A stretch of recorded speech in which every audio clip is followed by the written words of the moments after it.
چارسدہ و پختون سرزمین پر آپ کو خوش آمدید کہتے ہیں۔ اس کے بعد میں پہلا سوال یہی ہے کہ تحریک لبیک ابھی تک صوبہ خیبر پختونخوا میں کتنی امداد دے چکی ہے، آپ کہاں کہاں پر چلے گئے ہیں اور صورتحال کیا دیکھی؟ بسم اللہ الرحمن الرحیم، بہت شکریہ آپ کا۔ میں آج پہلا دن ہے کہ خیبر پختونخوا کے سیلاب زدہ علاقوں کا وزٹ کرنے کے لیے آیا ہوں اور جو تعداد ہے راشن دینے کی اس کا ایگزیکٹ فگر تو میرے علم میں نہیں ہے، وہ ڈاکٹر صاحب آپ کو بتائیں گے، لیکن یہاں پر انگنت یعنی کہ آپ کہہ سکتے ہیں کہ درجنوں ٹرک اس وقت راشن کے بقایا ضروریات زندگی کا جتنا بھی سامان ہے اس کے تمام یہاں خیبر پختونخوا میں بھیجے جا چکے ہیں۔ وہ اگرچہ ڈی آئی خان ہو یا سوات ہو، نیچے بحرین ہو، جتنے بھی علاقے ہیں وہاں پر بھیجا جا چکا ہے۔ چارسدہ اور نوشہرہ میں بھی جتنے بھی سیلاب سے متاثر لوگ تھے ان کی امداد کی جا چکی ہے۔ سر ہم دیکھ رہے ہیں کہ ڈاکٹر صاحب تو فیلڈ میں ہے، لیکن صوبائی حکومت بالکل یہاں ناکام ہے۔ اگر آپ ان کو بھی یہاں سے ایک پیغام دیں، کیونکہ یہ تو واحد آپ کا یا اور ریلیف اداروں کا کام نہیں ہے، حکومت کا بھی کچھ کام ہے۔ وہ یہاں آتے ڈسیشن کرتے اور پھر جاتے ہیں۔ عوام بھی یہاں چارسدہ کے بہت مایوس ہے۔ اس کے ساتھ میں ایڈ کرتا ہوں صوبہ خیبر پختونخوا کی بے حسی حکومت جو تو ہمارے سامنے ہے، پنجاب میں بھی یہی بے حسی ہے۔ سب سے پہلے آپ نے صوبائی حکومت کی بات کی، صوبائی ہو یا قومی حکومت ہو، ان کو احساس ہی نہیں ہے کہ لوگوں کی مشکلات کیا ہیں اور لوگ کس مصیبت میں ہیں اس وقت۔ وہ صرف ہیلی کاپٹر سے آتے ہیں، اوپر سے سامان پھینکتے ہیں، ان کو معلوم نہیں ہے کہ نیچے بھی پانی ہے یا اوپر اتنی بلندی سے سامان پھٹ جاتا ہے۔ جو روڈ بنائے اور سارا کچھ جو دعوے ہیں کہ ہم نے ترقی کی ہے اس پر چل کے تو دکھائیں، اس پر تھوڑی گاڑیاں دوڑائیں تو صحیح۔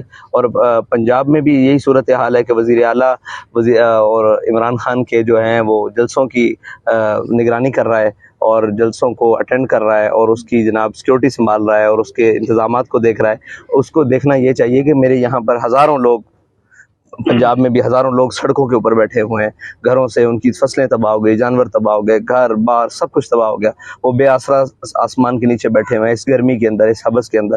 اور ابھی خیبر پختونخوا میں آپ نے بتایا، ڈاکٹر صاحب نے بھی بتایا کہ صوبائی گورنمنٹ اور وہ جو ہمیں کہتے ہیں کہ لاڈلے کی گورنمنٹ ہے اور تبدیلی والے کی گورنمنٹ ہے، اس نے بھی یہاں پہ یہی تباہی مچا چکی ہے۔ وہاں بھی پنجاب میں بھی انہی کی گورنمنٹ ہے، تو جو بیٹھے ہیں اوپر وفاق میں، ان کا بھی یہی رویہ ہے کہ وہ اوپر سے آتے ہیں ہیلی کاپٹر وزٹ کر کے چلے جاتے ہیں۔ بھائی وزٹ کرنے میں کوئی مسئلہ نہیں ہے، لوگوں تک پہنچ کیا رہا ہے یا لوگوں کی ضروریات کیا ہیں یہ تو سنیں، ان کو تو حل کریں۔ بس یہ رونا ہر جگہ رونا ہے جی، ہماری اوپر سے لے کے گورنمنٹ پوری انتظامیہ بے حس ہو چکی ہے۔ یہ اجناس غذائی آپ کو گھر گھر پہنچا رہے ہیں، جب مکانات کی تعمیر کی باری آئے گی تو اس میں بھی آپ کو یہی جذبہ کا ہوگا؟ جی بالکل، ریہیبلیٹیشن اس کو کہتے ہیں، معمولات زندگی کو دوبارہ معمول پر لانا۔ اس کے لیے تحریک لبیک نے یہ پروگرام بنایا ہے کہ جو گرے ہوئے ہیں ابھی جہاں جن کی مرمت ہو سکتی ہے اس کا پہلا مرحلہ مرمت کا ہوگا، اور پھر جو بالکل صفحہ ہستی سے مٹ چکے ہیں ان کی تعمیر نو کے لیے انشاءاللہ ایک باقاعدہ ٹیم تشکیل دیں گے۔ ہمارے تحریک لبیک کے انجینئرز ہیں جنہوں نے ایک گھر نارمل آدمی کے رہنے کے لیے، اس کی قیمت بھی تقریباً کوئی 2.5 لاکھ کے قریب بتائی ہے، اس کو تیار کر رہے ہیں، اور انشاءاللہ وہ بھی جب بالکل آخری مراحل میں ہیں، جب وہ ہمارے انجینئرز پاس کریں گے انشاءاللہ، پھر جن کے مکانات بالکل تباہ ہو چکے ہیں کوشش کریں گے کہ ان کے لیے مکانات بھی کریں۔ لیکن یہ کام ریاست کا ہے، انفرادی کسی بھی جماعت اور تنظیم اس کو مکمل پایا تکمیل تک نہیں دے سکتی۔ ہماری جہاں تک اپروچ ہے ہم وہاں تک کوشش کر رہے ہیں۔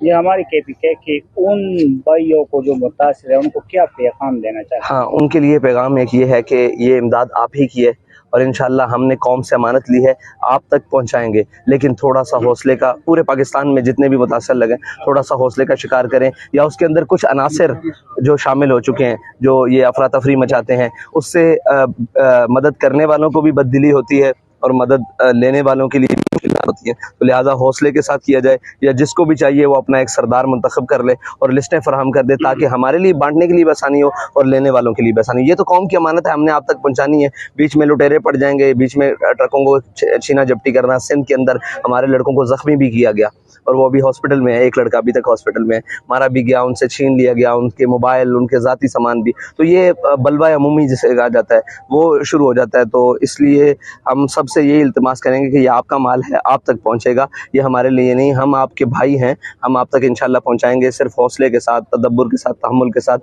پر مشکل وقت ہے یہ،